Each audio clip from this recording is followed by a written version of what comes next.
আজকে আমি দেখা করলাম এক ইউটিউবারের সাথে। হেইও, স্পন্দন বলছি। আজকে সৌরভদের সাথে আমার দেখা করার ছিল, তাই সকাল সকাল বেরিয়ে গেলাম। আর রাস্তায় আমার সাথে যুক্ত হলো সমাপন, কিন্তু মালটা আবার বাস ভাড়ার থেকে বাঁচার জন্য নিজেই কন্ট্রাক্টর হয়ে বেরিয়েছিল। क्या रे भिक मंगिया। স্ট্যান্ডে গিয়ে দেখলাম ফাঁকা বাস ছিল, তাই উঠে বসে পড়লাম। বাসটাই খালি ফাঁকা ছিল, গোটা রাস্তা পুরো জ্যাম।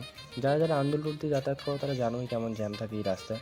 যাই হোক করে বাস উঠে গেল ব্রিজে, আর চলে গেলাম মন্দিরতলা। আর বাস থেকে নেমে চলে গেলাম দাদারপালা লোকেশানে। রাস্তায় পড়লো নবান্ন, ভাবলাম ঢুকবো। গেট থেকেই পুলিশ আবার মারতে শুরু করলো। অবশ্যই চলে গেলাম সৌরভদার বাড়ি। দাদা বললো নিচে দাঁড়া, আমি আসছি। আসতে আগে একটু ফটো তুলে নিলাম, আর চলে গেলাম দাদার সাথে ভিডিও করতে ছাদে। দেখলাম এখানে ভিডিও যা সেরা ছিল, আর এতক্ষণে দাদাকে তো সবাই চিনতে পেরেই গেছো। সব কমপ্লিট করে বাড়ি যাওয়ার জন্য আবার চলে গেলাম মন্দিরতলা। আর আজকের এক্সপিরিয়েন্সটা আমার নর্মাল ভিডিওতেই শুনে নাও। এক্সপিরিয়েন্সটা আজকে হেভি ছিল।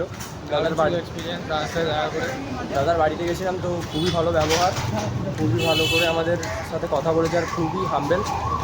আর সবাই সাবস্ক্রাইব করার আগে দেখো ক্যামেরা ব্লগ, আর আমার চ্যানেলটাকেও সাবস্ক্রাইব করে দাও। আরও এরকম নতুন নতুন ভিডিও পাওয়ার জন্য আজকের ভয়েসটা ভিডিওতে।